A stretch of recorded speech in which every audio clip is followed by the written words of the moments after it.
सरकार पूरी तरह से कटिबद्ध है कि सारी जितनी ग्रीवांसेस हैं टैक्स पेयर्स की उसको अच्छी तरह से निवारण करें। हमारे यहाँ सीपी कैम्प्स हैं, ई निवारण है, सब पे हम लोग ध्यान रखते हैं कि उसको एक पर्टिकुलर समय है उसके अंदर वो निपटाई जाए। नहीं हो पाती है तो उसके लिए विशेष प्रबंध किया जाता है ताकि उसको अच्छी तरह से निपटाया जाए। और जहाँ तक कि NWR रीजन का सवाल है, they have done very well in this area और बहुत लगन से वो लोग इन ग्रीवांसेस को निवारण करने में तत्पर है।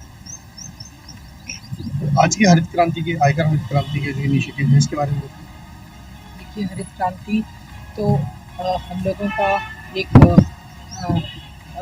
क्या कहना चाहिए कि हमारा एक बहुत ही इम्पॉर्टेंट एस्पेक्ट है हमारे फंक्शनिंग का।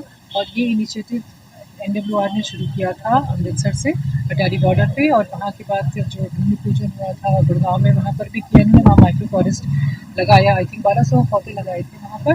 और अभी हमारा ये प्रयास रहेगा कि पूरे रीजन में आई थिंक 81 स्टेशन हैं सब जगह हरित क्रांति को हम लोग ले जाएं और उसको हर सिटी में इसको फैलाएं। तो रफ आइडिया है कितने पेड़ लगाने का अंदाजा? कितने पेड़ तो नहीं, जितने ज़्यादा पेड़ लगा सकते हैं उतना ज़्यादा लगाने का प्रयास करें। बजट में कॉमन मैन के लिए क्या फ़ायदा है? किस तरह से उसकी जो टैक्स जो रिटर्न फाइल करने के जो फॉर्म्स है क्या वो ईजी हुए हैं पहले के मुकाबले? देखिए, इस बजट में बहुत सारे प्रावधान किए गए हैं टैक्स पेयर्स के लिए, खास तौर से मिडिल क्लास टैक्स पेयर्स के लिए। अगर आप देखें जो हमारा नया स्कीम है, now we have 2 schemes, one is old scheme and the new scheme. So नए स्कीम में जो हमारी अभी जो कर प्रणाली में जो परिवर्तन हुआ है उससे 3 लाख तक कोई भी टैक्स नहीं देना है किसी भी व्यक्ति को। उसके ऊपर 3 से 6, 6 से 9, 9 से 12 और 12 से 15 की ये 4 स्लैब के मतलब 5 रेट्स हैं। और इससे जो 15,50,000 तक के लोग हैं उनको भी फ़ायदा हो रहा है, उनको 52,500 तक का टैक्स का बेनिफिट होता है। दूसरी चीज़, हम लोग नया कॉमन फॉर्म बनाया है, उसको पब्लिक में डाला था, उसको आगे नोटिफाई करेंगे अगले साल में, जिससे कि एक फॉर्म है, आप उसमें कुछ क्वेश्चंस का आंसर देंगे तो जितना आपको रिलेवेंट है उतना ही आपको भरना है। एक बड़ा सा फॉर्म जो अभी है, जैसे मान लीजिए मैं ITR 5 भरती हूँ, तो 5 भरने वाले को ये दिक्कत है कि उसको पूरे फॉर्म में जाना है। अब उसको कुछ क्वेश्चंस के आंसर देने होंगे। 1 to 6 को हमने कंबाइन किया है। 1 and 4 को हम कंटिन्यू रखेंगे इसलिए क्योंकि अभी भी बहुत छोटा है, कुछ लोग उसी से प्रभावित हैं और उसी से उससे उनको आदत पड़ती है उसकी, तो उसको देते रहेंगे। पर जो बाकी लोग हैं they can go for ITR 1 to 6 में से कोई सा भी जो आंसर्स देंगे क्वेश्चन उतना ही पोर्शन उनको दिखाई देगा, उतना ही।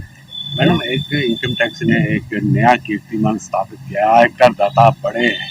एक इजी और सरल हो आयकर दाताओं के लिए फार्म भरना, इसके लिए कोई पहल? इसी के लिए कॉमन ITR फॉर्म लाया गया है ताकि वो आप जब उसमें क्वेश्चंस होंगे सबसे पहले वो क्वेश्चंस का आप आंसर करेंगे तो जितना आंसर करेंगे, सपोज आप बोलते हैं कि आप कौन सी कैटेगरी के हैं, आप इंडिविजुअल है, आपने इंडिविजुअल पे क्लिक किया तो सिर्फ इंडिविजुअल से रिलेटेड क्वेश्चंस आपसे आगे पूछे जाएंगे। आप रेजिडेंट है, नॉन रेजिडेंट है, आप जैसा जैसा आंसर देंगे उतना ही फॉर्म आपको खुलेगा ताकि आपको उतना ही भरना पड़े, आप स्वयं भर सकें, आपको किसी की मदद की आवश्यकता ना पड़े।